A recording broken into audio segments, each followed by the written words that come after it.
আসসালামু আলাইকুম আমার প্রিয় বন্ধুরা, আশা করি তোমরা সবাই ভালো আছো আর আমিও ভালো আছি। আর আমার সকল বন্ধুদেরকে জানাচ্ছি ঈদের অনেক অনেক শুভেচ্ছা। দেখতে দেখতে ঈদের চতুর্থ দিন চলে আসলেও ঈদের আমেজ কিন্তু ঠিক প্রথম দিনের মতোই আছে। আসলে ঈদের আনন্দের কোনো শেষ নেই। এই আনন্দটা আমরা একেকজন একেকভাবে উপভোগ করে থাকি। আর মাশাআল্লাহ আকাশের ওয়েদার এতটা ঠান্ডা ঠান্ডা যে এরকম ঠান্ডা ঠান্ডা ওয়েদারে ঈদে ঘোরাঘুরি করার বাইরে সত্যিই মজাই আলাদা। আর বাসায় প্রতিদিনই হচ্ছে পোলাও আর মাংস খাওয়া হচ্ছে মায়ের হাতে। আর যেহেতু আমরা পুরান ঢাকার, আমাদের পোলাও মাংস না হলে তো ঈদের সময় চলেই না। আর মা আজকে বাসায় রান্না করছে গরুর মাংস ভুনা, যেটা আমার প্রতি বন্ধুরই হয়তো ফেভারিট, কারণ গরুর মাংস পছন্দ করে না আমার এমন কোনো বন্ধুই হয়তো নেই। আর আজকে গরুর মাংসের সাথে খাওয়ার জন্য মা রান্না করছে মায়ের হাতের মজাদার পোলাওয়ের জাল। এটা পোলাও চাল দিয়ে রান্না করে না, এটা হচ্ছে মা বেঁচে থাকা পোলাও দিয়ে রান্না করে থাকে, অল্প একটু লবণ আর পানি দিয়ে। এতটা খেতে দারুণ লাগে, একদিন অবশ্যই আমার বন্ধুদের সাথে এই রেসিপিটা শেয়ার করব।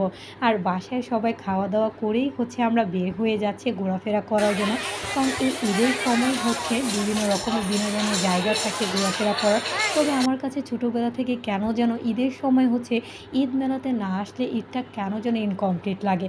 তা হচ্ছে পরিবার সবাই মিলে হচ্ছে আজকে ঈদ মেলায় চলে আসলাম ঘোরাফেরা করার জন্য, ভাবলাম বন্ধুদের সাথেও শেয়ার করা যাক। আর আমাদের পুরান ঢাকায় হচ্ছে এখানে প্রতিটা এলাকাতেই হচ্ছে এরকম মেলা বসে থাকে। আর এটা হচ্ছে আমাদের এলাকায় বসেছিল, তাই পরিবার সবাই মিলে চলে আসলাম এই মেলার আনন্দ উপভোগ করার জন্য। আর এখানে বিভিন্ন রকমের রাইডও ছিল, আর এখানে বিভিন্ন রকমের অনেক স্টল ছিল। আর আমাদের মেয়েদের তো একটা স্বভাবই আছে, যতই কেনাকাটা করি না কেন এরকম স্টল দেখলে বা টুকিটাকি জিনিস দেখলে অবশ্যই কেনাকাটার শখ চলে আসে। তাই এখান থেকে হচ্ছে বাবা আমাদের অনেক কিছু কেনাকাটা করে দিচ্ছিলো, যেটা তোমাদের সবার সাথে বাসায় যেয়ে শেয়ার করব যে বাবা কী কী আমাদের কেনাকাটা করে দিল। আর এখানে হচ্ছে খাওয়া দাওয়ারও অনেক স্টল ছিল। আর মোমোজ যেহেতু আমাদের বোনদের খুবই একটা ফেভারিট খাবার, তাই হচ্ছে মোমোজ দেখে ফেললাম, তাই সবাই মিলে হচ্ছে মোমোজ অর্ডার করলাম। আর এখানে হচ্ছে ঈদের সময় হচ্ছে একটু আইসক্রিম না খেলে ভালো লাগে না, আর যেহেতু এখানে আইসক্রিমে ছিল তাই হচ্ছে আইসক্রিমও অর্ডার করে নিলাম। আর এখানে হচ্ছে মোমোস খেলাম, আবার সাথে হচ্ছে বাসায় নিয়েও আসলাম।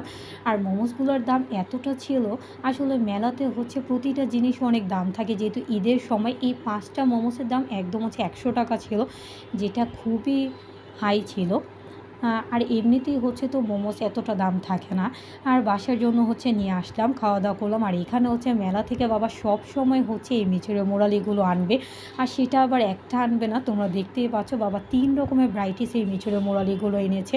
কারণ বাবার সবসময় শখ যখন হচ্ছে ঈদ মেলাতে যাবে এগুলো নিয়ে আসবে আমাদের জন্য, সেটা খাই অথবা না খাই। তাই আবার বন্ধুদের সাথেও শেয়ার করে ফেললাম। আর এটা হচ্ছে আমার খুবই একটা ফেভারিট পাপড়ি, সেটাও বাবা কিনে দিল, নিয়ে আসলাম। আর এইখানে হচ্ছে যে ঈদ মেলা থেকে এই টুকিটাকি জিনিসগুলো বাবা কিনে দিল। আসলে হচ্ছে এই তোমরা হেয়ার ব্যান্ডটা যেটা দেখতে পাচ্ছ এটা বাবার কাছে হচ্ছে চেয়েছিলাম। আর বাবা একটা না দুটো না দেখো তিনটা এই হেয়ার ব্যান্ড কিনে দিয়েছে। আসলে বাবার ভালোবাসাগুলো এরকমই হয়, মা বাবার ভালোবাসার সাথে আসলে কারো ভালোবাসার কোনো তুলনাই হয় না। আর এইখানে হচ্ছে তোমরা অনেকেই আছো বন্ধুরা যে সন্ধ্যার সময় চা লাভার, যে চা না হলে তোমাদের চলেই না, ঠিক আমরা বোনেরাও হচ্ছে আমাদের নুডলস বা পাস্তা না হলে চলেই না। তাই হচ্ছে সন্ধ্যার সময় হচ্ছে ঈদের সময় হচ্ছে এই পাস্তাটা রান্না করছি, যাতে আগে থেকেই হচ্ছে নুডলস আর পাস্তা কিনে রেখেছিলাম যাতে ঈদের সময় খাওয়া যায়। তাই হচ্ছে রান্না বান্না করে হচ্ছে খাচ্ছিলাম পরিবারের সবাই মিলে। এই তো আমার বন্ধুদের সাথে এই ছোট করে হচ্ছে শেয়ার করলাম। তোমাদের ঈদগুলো কেমন কাটছে তোমরা অবশ্যই কিন্তু শেয়ার করবে। আশা করি আমার বন্ধুদের কাছে এই সুন্দর মুহূর্তটা ভালো লেগেছে। লাইক কমেন্ট শেয়ার করতে ভুলবে না। যারা যারা আমাকে সাপোর্ট করছে অসংখ্য ধন্যবাদ। আজকে এ পর্যন্ত, আল্লাহ হাফেজ।